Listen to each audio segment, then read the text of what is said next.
সাইয়্যিদনা জাবির রাদিয়াল্লাহু তাআলা আনহু থেকে বর্ণিত আল্লাহর নবীর দরবারে, খুব মনোযোগ, আমি জীবনী গাইব না, আল্লাহর নবীর দরবারে একজন গরিব মানুষ, খুব গরিব, এসে আরজ করছেন, ইয়া রাসূলুল্লাহ, ইয়া হাবিবাল্লাহ, ফিদাকা আবি ওয়া উম্মি, আমার মা বাবা আপনার কদম তলে কুরবান, আমি খুব গরিব মানুষ, খুব গরিব মানুষ, সংসার মেনটেন করা খুব অসুবিধা,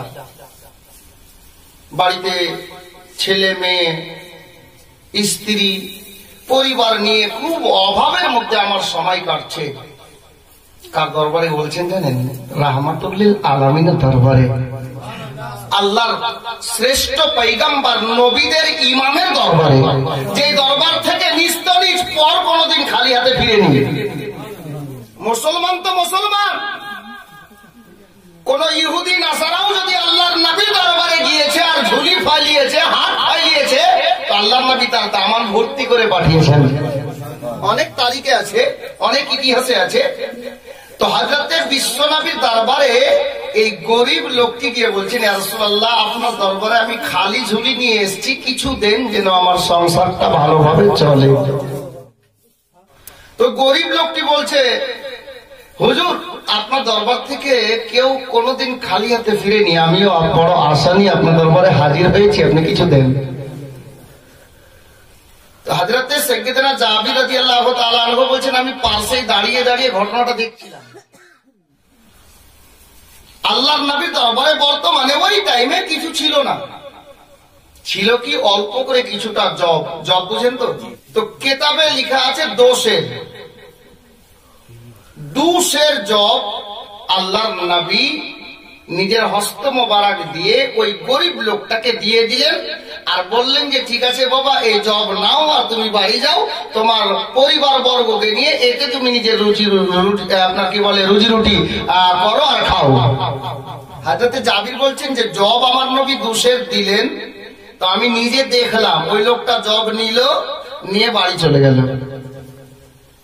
খুব মনোযোগ, আমি আমার মা বোনদের জন্য এই ঘটনাটা বলছি। বাবা, হযরতে জাবির বলছেন লোকটা জব নিয়ে বাড়ি চলে গেল,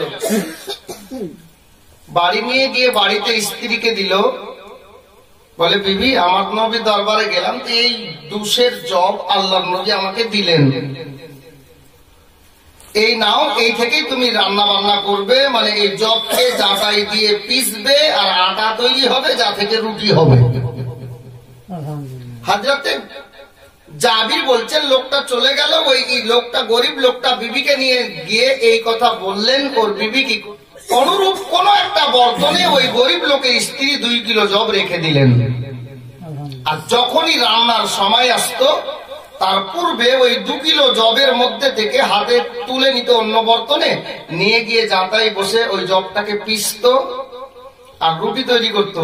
পরক্ষণে যখন ওই জবের কাছে গিয়ে দেখতো, তো জব একটাও কমেনি, যতটা ছিল অতটাই এখনো আছে। জব একটাও কমেনি, যতটা নবী পাক দিয়েছিলেন অতটাই আছে। অথচ মেয়েটা বের করে রান্না করেছে, রুটি তৈরি করেছে।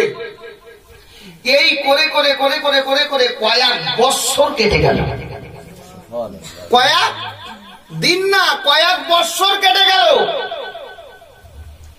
একদিন ওই গরিব লোকটা আবার দৌড়তে দৌড়তে আল্লাহর নবীর দরবারে, হযরতে জাবির বলছেন আমি আজও দাঁড়িয়ে আছি।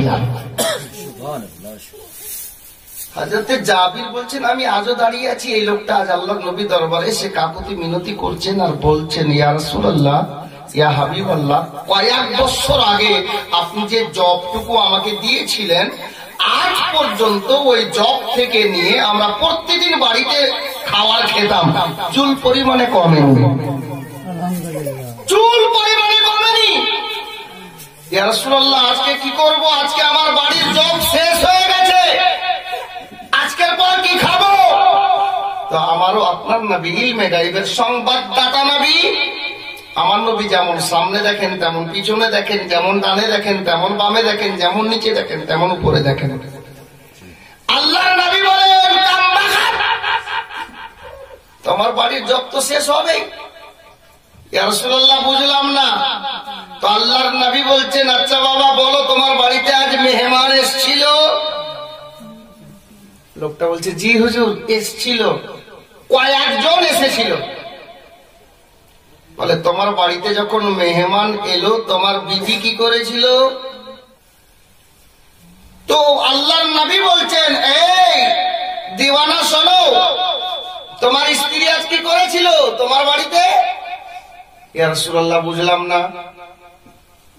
আমার নবী বলেন, শোনো, তোমার বাড়িতে আজ মেহমান এসেছিল? বলে, হ্যাঁ হুজুর এসেছিল।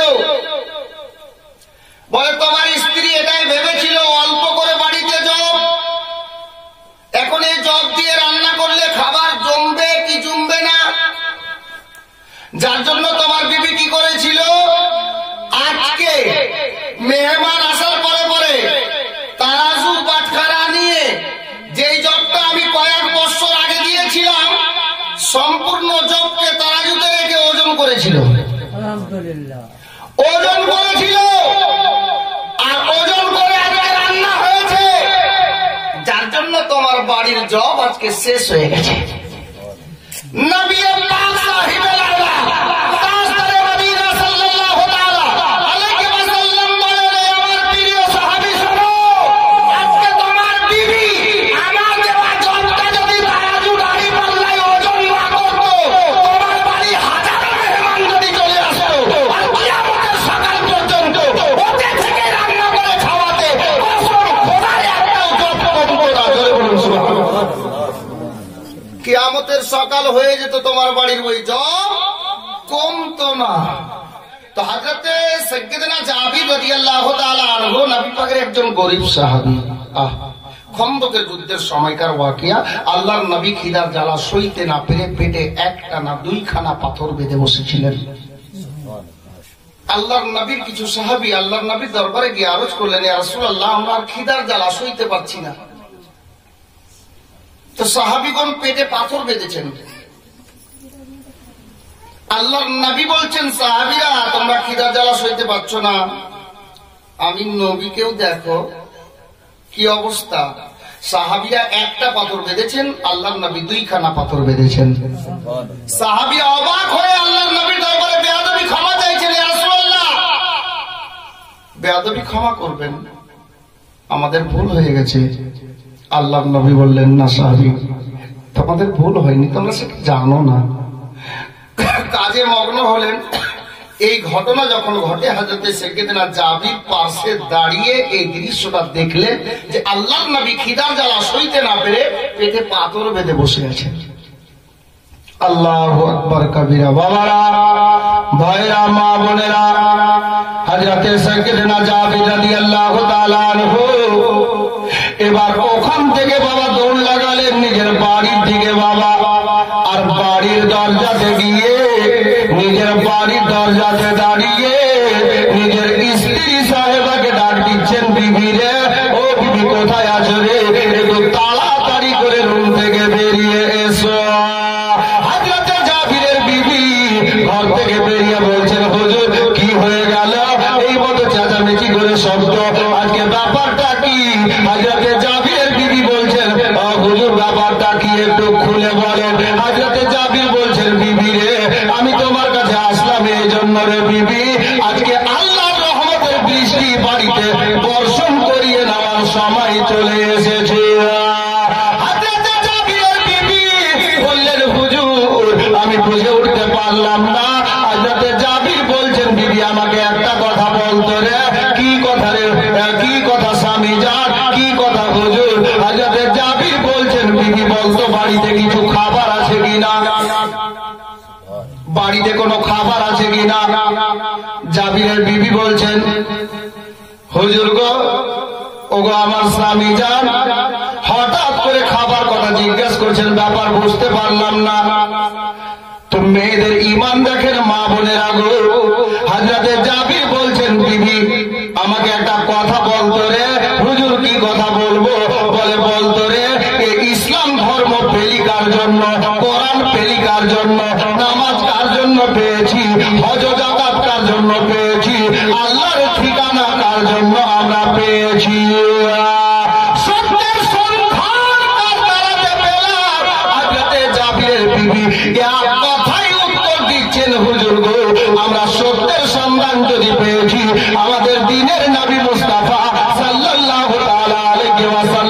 জন্য পেয়েছি।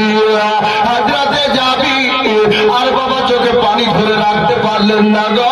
হযরতে জাবির বলছেন, বিবি রে, যার জন্য আজকে জিনার জন্য আমরা খোদার ঠিকানা পেলাম, আমরা কোরআন পেয়ে গেলাম, আমরা সত্যের ঠিকানা পেয়ে গেলাম রে। আজকে সেই দিনের নবী মুস্তাফাকে নিজের চোখে দেখে আসলাম রে। খিদার জ্বালা সইতে না পেরে নিজের পবিত্র পেট মোবারকে পাথর বেঁধে বসে আছে। আর বিবি রে, বাড়িতে যদি কিছু খাবার থাকতো রে বিবি, তাহলে ওই বিশ্ব নবীকে দাওয়াত করে বাড়িতে ডাকতাম। আর আমার নবী যখন আমার বাড়ির দরজাতে কদম রাখতেন রে, আল্লাহর রহমতের বৃষ্টি আমার বাড়িতে বর্ষণ হতো। হযরতে জাবিরের বিবি বলছেন, হুজুর ঘটনা যখন এই, তা বাড়িতে তো ওই মতো কোনো খাবার নেই হুজুর। আরে কিছু নেই, স্বামী স্ত্রীর গল্প হচ্ছে। হযরতে জাবিরের বিবি বলছেন, হুজুর হ্যাঁ আছে একটা জিনিস মনে পড়লো। কি?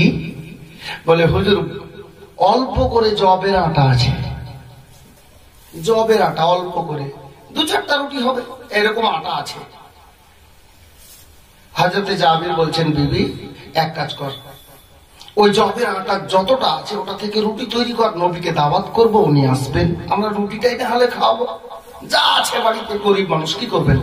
কিন্তু মোহাম্মত নবী হযরতে সাইয়েদনা জাবির স্ত্রীকে বলে দেওয়ার পর জাবিরের ব্রেন ব্রেক মেরে জাবিরকে জিজ্ঞেস করছে, জাবির যেই নবীর জন্য সত্যের সন্ধান পেলি, যেই নবীর জন্য খোদার ঠিকানা পেলি, সত্যের সন্ধান পেয়ে গেলি, ওই নবীকে শুকনো রুটি কি করে খাওয়াবি? জাবিরের ব্রেন বলছে জাবিরকে, কথা তো ঠিক। হারে বিবি, জি হুজুর। বলে, বাড়িতে কোনো সবজি নেই, মানে তরকারি নেই? বলে, হুজুর এই জবের আটা ছাড়া আর কিছু নেই। মা একটু খেয়াল করিয়ে, স্বামী আর স্ত্রীর গল্প, নবীকে খাওয়াবেন।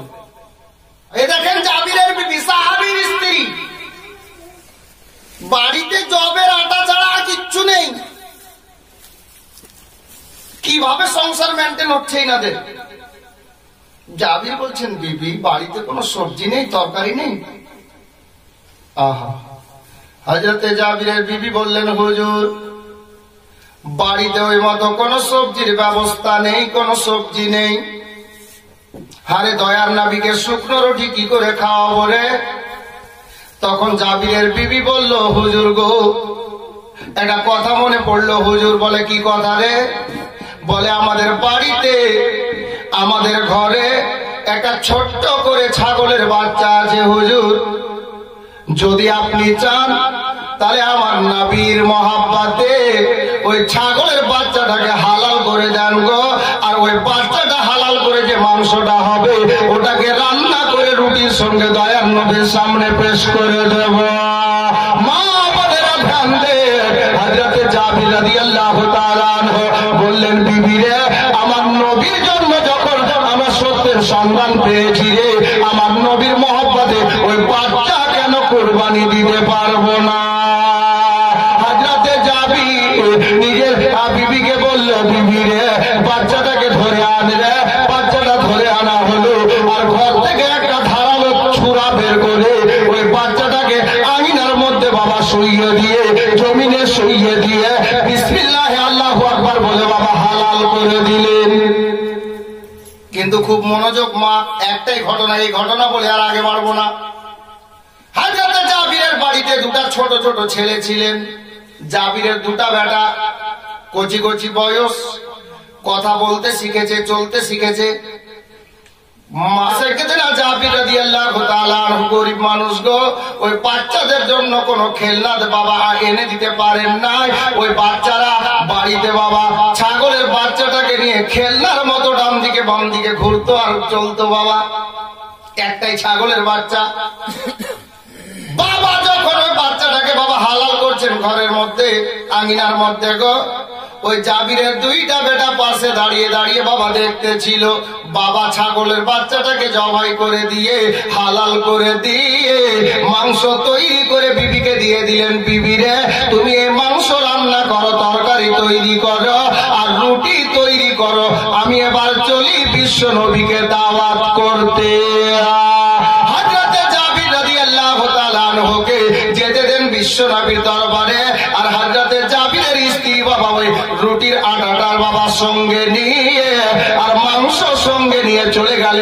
রান্নাঘরে।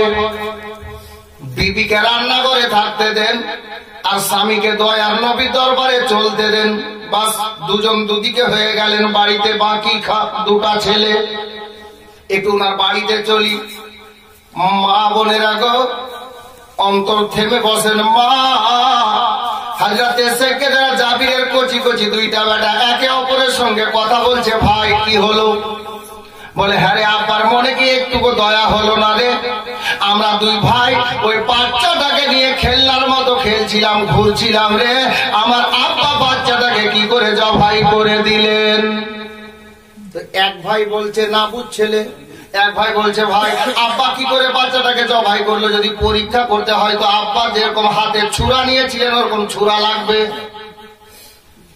আব্বার হাতে যেমন ছুরা ছিল ওই মতো ছুরা একটা লাগবে, তাহলে পরীক্ষা করে দেখা যাবে যে আব্বা কি করে বাচ্চাটাকে জবাই করলো। কথা তো ঠিক, তবে হারে ছুরা কোথায়? বলে ঘরের মধ্যে ছুরা রেখেছেন আব্বা। বলে যাই একজন ছুরাটা বের করে নিয়ে আয়। তো বাচ্চা বাচ্চা ছেলে বলছে ভাই যদি মা দেখে তাহলে বকবে কেন আমাদের হাতে ছুরা?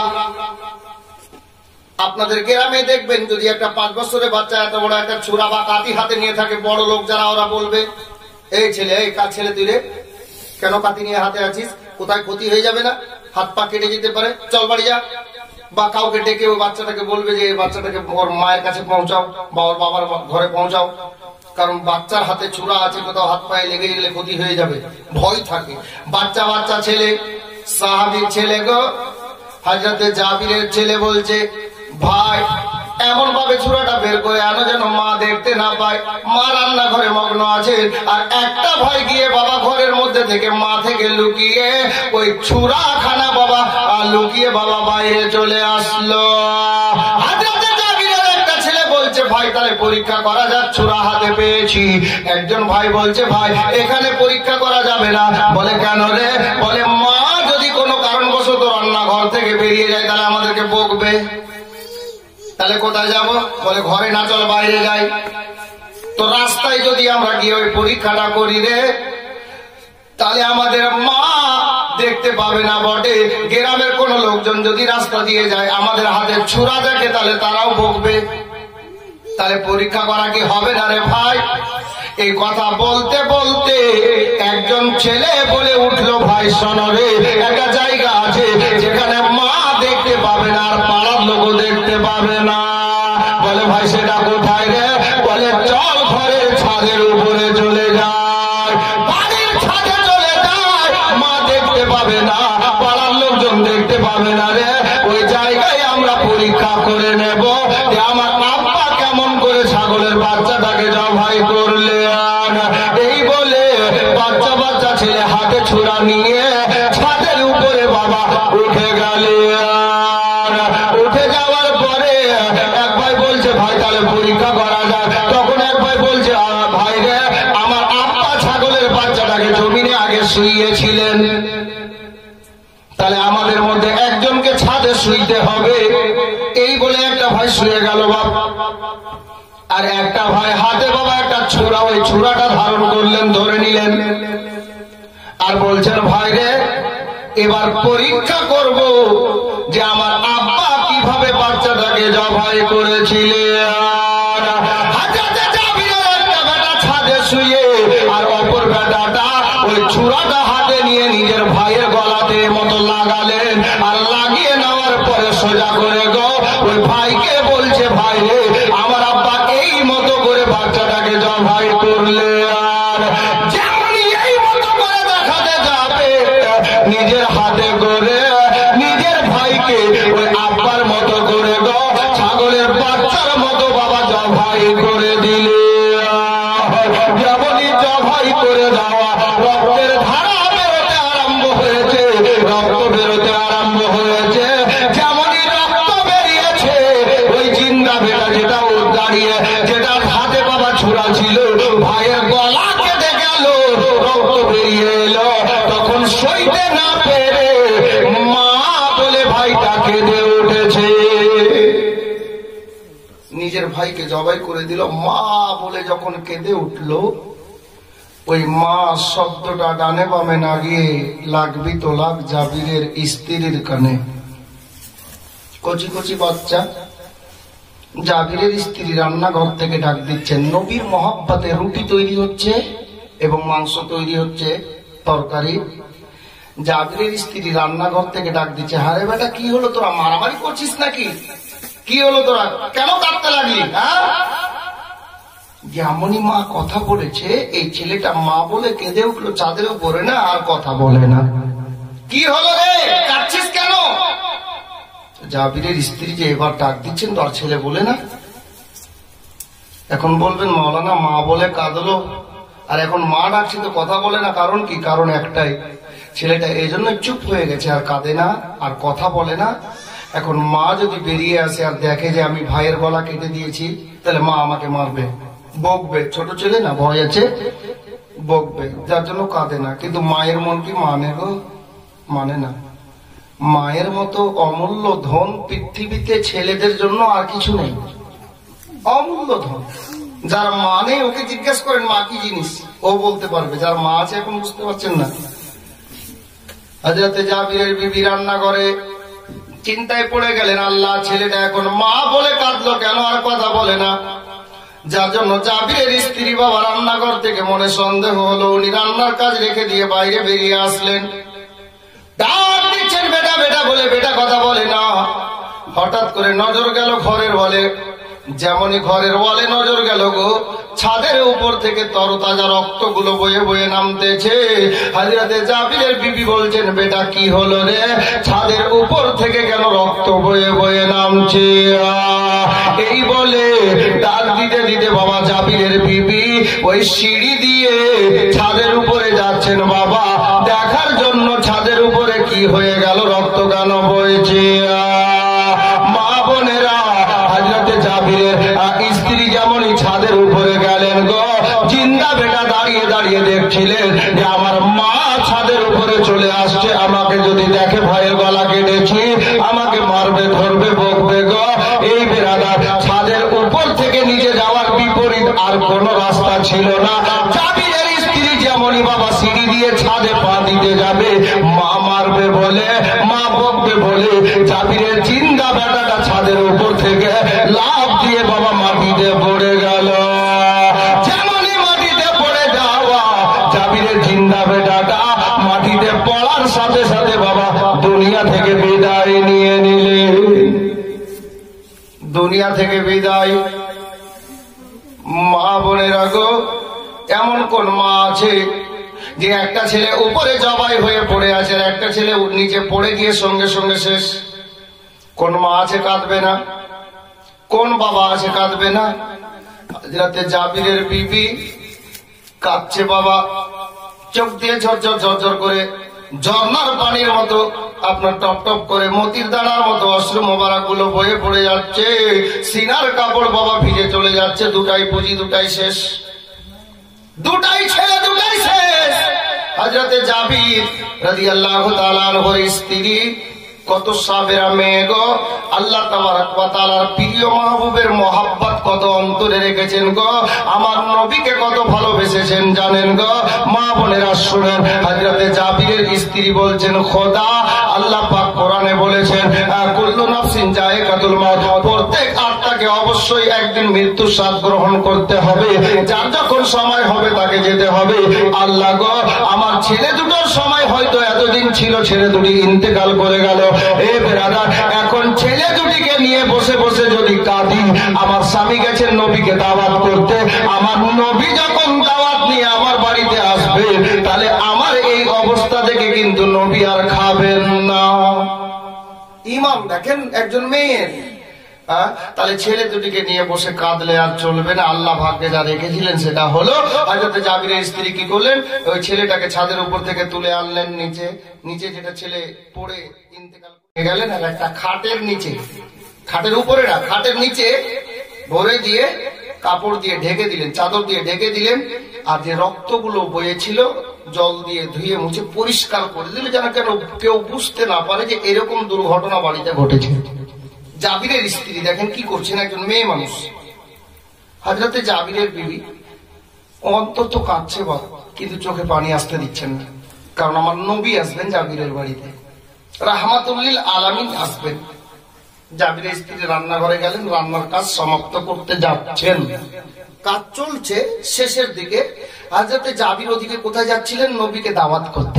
আল্লাহর নবীর দরবারে গিয়ে বলছেন, ইয়া রাসূলুল্লাহ, ইয়া হাবিবাল্লাহ, আমি একটা কথা বলতে চাই, যদি আপনার অনুমতি পাওয়া যায় তো। আল্লাহ নবী বলছেন, জাবির বলো তুমি কি বলবে? তো বলছেন, ইয়া রাসূলুল্লাহ, আমি আজকে বলবো, আমার নবী শুনবেন, আমি তৃতীয় কাউকে শুনতে দেব না। তা আমার নবী বললেন, ঠিক আছে বলো। হযরতে জাবির কানের কাছে মুখ নিয়ে গিয়ে আল্লাহর নবীর দরবারে, আল্লাহর নবীর কর্ণ মোবারকের নিকটে গিয়ে আস্তে করে বলছেন, ইয়া রাসূলুল্লাহ, আজকে আপনার দাওয়াত থাকলো আমার বাড়িতে। কেন বলছেন আস্তে করে? বাড়িতে অল্প জবের আটা, খুব বেশি তো 2-3টা লোক খাবে, সবাইকে তো দাওয়াত করা যাবে না, কারণ কাকে খাওয়াবো কাকে ছাড়বো। যার জন্য আমার নবীকে চুপি চুপি আস্তে করে বলছেন, ইয়া রাসূলুল্লাহ, আপনার দাওয়াত থাকলো আমার বাড়িতে। আল্লাহর নবী বললেন, আলহামদুলিল্লাহ, ঠিক আছে, ইনশাআল্লাহ তোমার দাওয়াত আমি গ্রহণ করলাম। যেমনই জাবির বলে দাঁড়িয়েছেন, খন্দকের যুদ্ধের ময়দানে যত সাহাবী ছিলেন, আল্লাহর নবী বলছেন, এই সাহাবীরা শোনো, তোমাদের জন্য সুখবর আছে। সাহাবীরা বলছেন, ইয়া রাসূলুল্লাহ, আমাদের জন্য সুখবর কি বলবেন? আরে শোনো, তোমাদের জন্য সুখবর এটাই যে তোমাদের খাওয়ার ব্যবস্থা হয়ে গেছে, তোমাদের খাওয়ার ব্যবস্থা হয়ে গেছে। ইয়া রাসূলুল্লাহ, বুঝলাম না। বলে, শোনো, এই দেখো জাবির দাওয়াত করেছে, আজকে তোমরা সবাই আমার সঙ্গে জাবিরের বাড়িতে যাবে, আর গিয়ে জাবিরের বাড়িতে এক টাইমের পেট ভর্তি খানা খাবে। জোরে বলুন সুবহানাল্লাহ। কত সাহাবী আছে জানেন? গুনতিটা পরে বলছি, শত শত, একটা দুটা না, 5টা 10টা না, শত শত। হযরতে সাইয়্যিদানা জাবির রাদিয়াল্লাহু তাআলা আনহু, আমাদের মতো লোক থাকলে তো ওখানেই হয়তো ফিউজ হয়ে যেতাম যে, কিন্তু উনি নবীর সাহাবী ছিলেন, দাঁড়িয়ে আছেন। হযরতে নবী পাক বললেন, জাবির তুমি বাড়িতে যাও, রান্নার কাজ শেষ হলে খবর দাও, আমরা সবাই যাব তোমার বাড়িতে আজকে দাওয়াত কবুল করতে। হযরতে জাবির লাগালেন দৌড়, বাড়ি যাচ্ছেন। এই মা খেয়াল করিয়েন, এখানে একটা পয়েন্ট হবে মেয়েদের জন্য। হযরতে জাবির লাগাচ্ছেন দৌড় বাড়িতে, বাড়ির গেটে গিয়ে এবার আরো চিৎকার করে বিবিকে ডাকে, এই বিবি তাড়াতাড়ি বেরো। বাড়িতে কি দুর্ঘটনা ঘটেছে জাবিরের স্ত্রী আর খোদা ছাড়া কেউ জানে না। এখন জাবির বাড়িতে এলো, জাবির দরজায় দাঁড়িয়েছেন, স্ত্রী চোখের পানি মুছলেন এমন ভাবে যেন স্বামী বুঝতে না পারে, স্বামীকেও বলছেন না। বেরিয়ে আসলেন, হুজুর কি ব্যাপার, আবার চিৎকার করছেন, কিছু হলো নাকি? বলে, আরে মান সম্মান সব মনে হচ্ছে আজ ধুলোতে মিশিয়ে যাবে। কেন? বলে, জানিস আমি গিয়ে আমার নবীকে দাওয়াত করলাম, আর আমার নবী যত সাহাবী আছেন সবাইকে দাওয়াত করলেন আমার বাড়িতে খাওয়ার জন্য। কাকে খাওয়াবো কাকে ছাড়বো? যদি খাওয়াতে না পারি মানুষ দুর্নাম করবে, বদনাম করবে। হযরতে জাবির বলছেন, আরে বিবি কাকে খাওয়াবো আর কাকে ছাড়বো? শত শত সাহাবী, অল্প তো যাবে না, 2-4টা লোক খাবে, এর থেকে বেশি তো না। মা বোনেরা ঈমান তাজা করেন। একজন মেয়ের ঈমান দেখেন, জাবিরের বিবির ঈমান দেখেন। হযরতে জাবিরের স্ত্রী বলছেন, হুজুর আপনি আমাকে একটা কথা বলেন। কি কথা বলবো বিবি? বলে, আপনি গিয়ে দাওয়াত কাকে করেছেন? বলে, আমি আমার নবীকে ছাড়া অন্য কাউকে দাওয়াত করি নাই। হযরতে জাবির বলছেন, আমি আমার নবীকে ছাড়া কাউকে দাওয়াত করি নাই। আমার জাবিরের বিবি বলছেন, হুজুর তাহলে সাহাবীদেরকে দাওয়াত কে করেছেন? বলে, আমি করি নাই, আমার বাড়িতে খাওয়ার জন্য বিশ্ব নবী তাদেরকে দাওয়াত করেছেন। জাবিরের স্ত্রীর ঈমান তাজা। জাবিরের বিবি বলছেন, হুজুর গো, ও সাইয়্যিদানা জাবির রাদিয়াল্লাহু তাআলা আনহু, আমাদের চিন্তা করার কোনো বিষয় নয়। বলে, বিবি কি করে রে? হযরতে জাবিরের বিবি বলছেন, হুজুর আমরা জিনাকে দাওয়াত করেছি খাওয়ানোর জন্য, আমরা ওনার জন্য ভাববো ওনাকে কি খাওয়াবো, আর আমার বাড়িতে খাওয়ার জন্য যিনি দাওয়াত করেছেন সাহাবীদেরকে, উনি ভাববেন আমাদের বাড়িতে ওদেরকে কি খাওয়াবেন। আমাদের ভাবার বিষয় নেই, আমরা নবীকে দাওয়াত করেছি, নবীর সামনে খাবার হাজির করে দেব, আর আমার নবী ওদেরকে কি খাওয়াবেন ওটা উনি ভাববেন। ঈমান দেখেন জাবিরের বিবির। আরে বিবি রান্নার খবর, বলে শেষের মধ্যে আপনি জানান নবীকে ডেকে আনেন। মা বোনেরা খেয়াল করেন, দুটাই ছেলে দুটাই ইন্তেকাল করেছে, স্ত্রী নিজের স্বামীকে পর্যন্ত জানতে দিলেন না।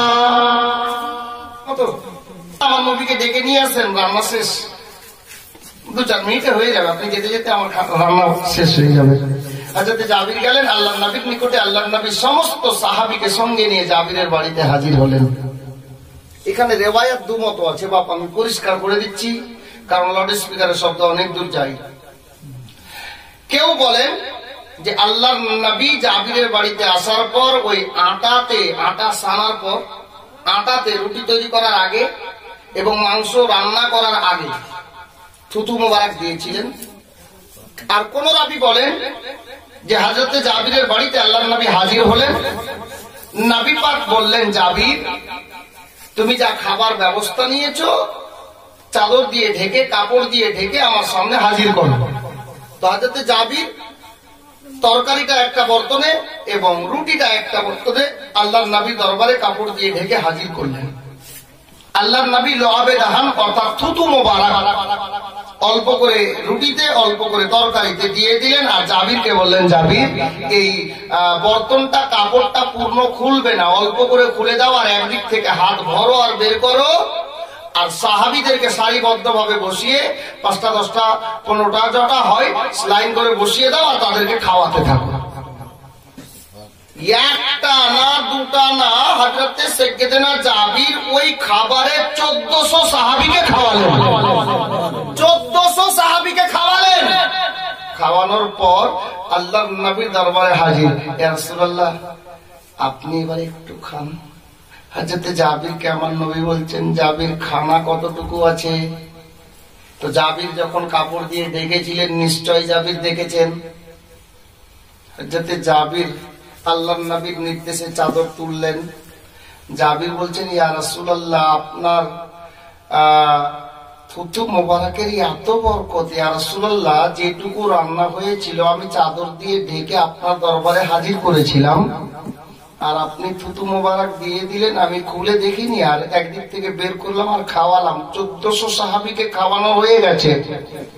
তারপরেও আমি এখন যা দেখছি, আমার বাড়িতে যতটুকু রান্না হয়েছিল, যতটুকু এনে আপনার সামনে রেখেছিলাম, 1400 সাহাবীকে খাওয়ানোর পরে এখনো অতটুকুই বেঁচে আছে। সুবহানাল্লাহ। আমার নবী পাকের থুতু মোবারকের বরকত দেখুন। হযরত আমি আগে কি হচ্ছে দেখুন, আল্লাহর নবী দস্তরখানে বসেছেন, হযরত সাইয়েদনা জাবির খানা রেখে দিয়েছেন, আল্লাহর নবী সাল্লাল্লাহু আলাইহি ওয়াসাল্লাম খানা তুলতে যাবেন। প্রথম লোকমা থালা থেকে রুটি তুলে নিয়ে নিজের মুখে দিতে যাবেন, আল্লাহ গায়েব থেকে বলছেন, জিবরিল সিদরা ছাড়ো। ওই দেখো জাবিরের বাড়িতে আমার হাবিবুল্লাহ খানা খেতে আরম্ভ করতে যাচ্ছে, বিসমিল্লাহ করতে যাচ্ছে, জলদি যাও গিয়ে আমার পয়গাম শোনাও। কি করছে দেখুন। হযরত সাইয়েদনা জাবির রাদিয়াল্লাহু তাআলা আনহুর বাড়িতে আমার নবী প্রথম লোকমা তুলে মুখে দিতে যাবেন, হযরত জিবরিল আমিন আল্লাহর নির্দেশে জাবিরের বাড়িতে নাজিল হয়ে গেলেন। ইয়া রাসূলুল্লাহ, ইয়া হাবিবাল্লাহ, নবী গো আমি জিবরিলের সালামটা কবুল করেন, আমি আল্লাহর পয়গাম নিয়ে আপনার দরবারে হাজির হয়েছি। ইয়া রাসূলুল্লাহ, আল্লাহ পাক আমাকে বলে পাঠালেন, দেখুন কি বলছেন জিবরিল, আল্লাহ পাক আমাকে বলে পাঠালেন আপনার সাহাবী জাবিরের 2টা ছেলে আছে। ইয়া রাসূলুল্লাহ, আপনি জাবিরের বাড়িতে একা খাবার খাবেন না, জাবিরের 2টা বেটাকে সাথে নিয়ে খানা খান, এটা আল্লাহর হুকুম। ছেলে দুটি বেঁচে আছে বাপ, বেঁচে নাই। জিবরিল এসে আল্লাহর নবীকে বলে দিলেন, ইয়া রাসূলুল্লাহ, ইয়া হাবিবাল্লাহ, নবী গো হযরত জাবিরের 2টা বেটাকে সঙ্গে নিয়ে খানা খান, আল্লাহর হুকুম। এই বলে জিবরিল বাবা চলে গেলেন। হযরত বিশ্ব নবী খানাটা মুখে না দিয়ে থালায় ফিরিয়ে রাখলেন। হযরত জাবিরকে ডাক দিলেন, জাবির কাছে এসো বাবা। জাবির সামনে দাঁড়ালেন, ইয়া রাসূলুল্লাহ কিছু বলবেন? আরে জাবির, আমি শুনলাম তোমার 2টা ছেলে আছে। জি হুজুর আছে। বলে ছেলে দুটো কি ডাকো, আমি সঙ্গে নিয়ে খাই। জাবির গেলেন, ডানে বামে দেখছেন ছেলে দুটি দেখতে পাওয়া যাচ্ছে না। কি করে পাওয়া যাবে, ছেলে দুটি তো বেঁচেই নাই রে মা। হযরত জাবির নিজের স্ত্রীকে ডাক দিচ্ছেন, স্ত্রী রান্নাঘরে পর্দার মধ্যে আছেন গো। হযরতে জাবিরের স্ত্রী হযরতে জাবির ডাক দিলেন। হযরতে জাবিরের বিবি বলছেন, হুজুর কি হলো? বলে, আরে ছেলে দুটি কই? বলে, ছেলের কি ব্যাপার, ছেলে কি দরকার? হযরতে জাবির বলছেন, বিবি রে, আল্লাহর নবী নিয়ে ডাকলেন, সঙ্গে নিয়ে খানা খাবেন, বলো ছেলে কোথায়? জাবিরের স্ত্রী বলছেন, হুজুর এখনো খানা খাননি? বলে, না, উনি ডাকলেন যে ছেলে দুটিকে নিয়ে যাব, সঙ্গে নিয়ে খাবেন। কোথায় আছে বিবি বলতো ছেলে দুটি আমার? জাবিরের স্ত্রীর ইচ্ছা কি জানেন? যে আমার নবী আগে খেয়ে নেন, তারপর ঘটনাটি বলবো। কারণ উদ্দেশ্য নবীকে খাওয়ানো। কত ভালোবাসেন নবীকে। আমার নবী অনাহারে আছেন, ক্ষুধার্ত অবস্থায় আছেন, কত ভালোবাসেন জাবিরের স্ত্রী। ছেলে ইন্তেকাল করে গেছেন, খবর দেন না, আগে আমার নবী খান, তারপরে। হযরতে জাবিরের স্ত্রী কত চালাক মেয়ে দেখেন, নিজের স্বামীকে বলছেন, এখনো স্বামীকে জানতে দিচ্ছেন না। হুজুর, ছোট ছোট ছেলে হয়তো কোথাও খেলাধুলা করছে, আমি কি করে বলবো? আমি রান্নাঘরে মগ্ন ছিলাম, কোথাও হয়তো খেলাধুলা করছে, আপনি যান গিয়ে বলেন আমার নবী যেন খেয়ে নেন। আল্লাহর নবীর নিকটে জাবির গেলেন, ইয়া রাসূলুল্লাহ, ছেলে দুটি এখন হয়তো ঘরে নেই, কোথাও খেলছে, কচি কচি বাচ্চা, আপনি খেয়ে নেন। আল্লাহর নবী আবার দ্বিতীয়বারে খানা তুলে মুখে দিতে যাবেন, আল্লাহ জিবরিলকে বলছেন, জিবরিল জলদি যাও, তাড়াতাড়ি যাও। জিবরিল আবার নাজিল, ইয়া রাসূলুল্লাহ, আল্লাহর হুকুমে একা খাবেন না, জাবিরের ছেলে দুটিকে নিয়ে খান। আবার ফিরিয়ে রেখে দিলেন আল্লাহর নবী খানাটা। হযরত জিবরিল চলে গেলেন, জাবির, লাব্বাইক ইয়া রাসূলুল্লাহ, আরে তো ছেলে দুটি কই, ডাক না, সঙ্গে নিয়ে খাই। আল্লাহর নবীর সাহাবী জাবির ডানে বামে খোঁজ করলেন, স্ত্রীর নিকটে গেলেন, বিবি বল না ছেলে দুটি কই, আমার নবী এখনো খাননি, সঙ্গে দিবেন তারপর খাবেন। তো হযরতে গেরামি কিতাবে এসেছে, মৃত্যুকে এক প্রকারের ঘুম বলা হয়েছে, এক প্রকারের ঘুম বলা হয়েছে, কারণ হাসরের ময়দানে সবাই উঠবেন আল্লাহর হুকুমে, আল্লাহর কুদরতি শক্তিতে। তাই কিতাবে এসছে মৃত্যু হলো এক প্রকারের ঘুম। হযরতে জাবিরের স্ত্রী কত চালাক মেয়ে, কি বলছে জানেন?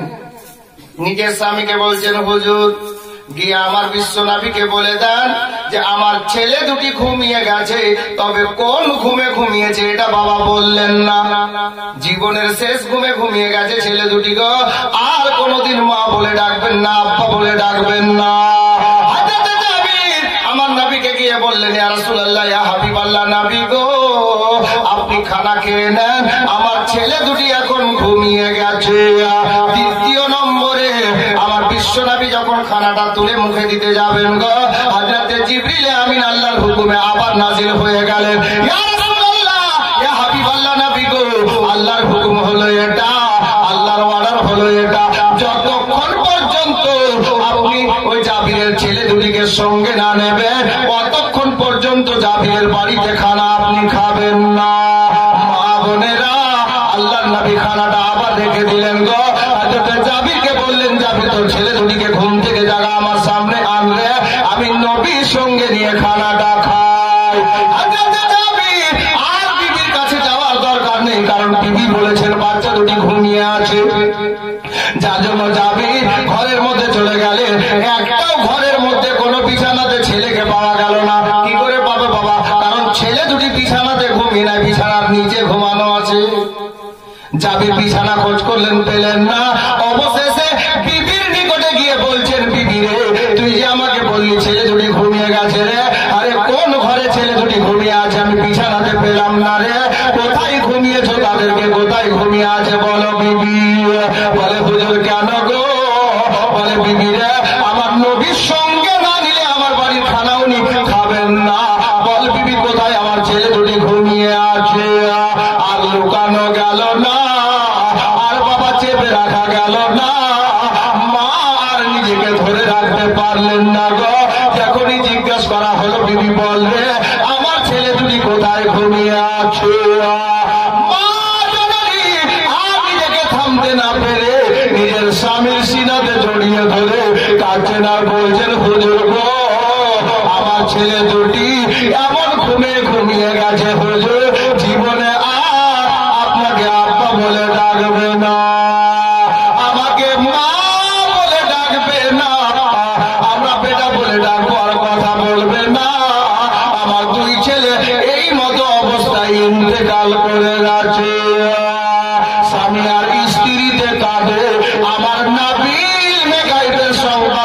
নবী, আমার নবী বলেন জাবির রে, আরে কেন কাঁদছিস রে বাবা? হযরতে জাবির বলেন ইয়া রাসূলুল্লাহ, ইয়া হাবিবাল্লাহ, আমার ছেলে দুটি এই অবস্থায় ইন্তেকাল করে গেছে।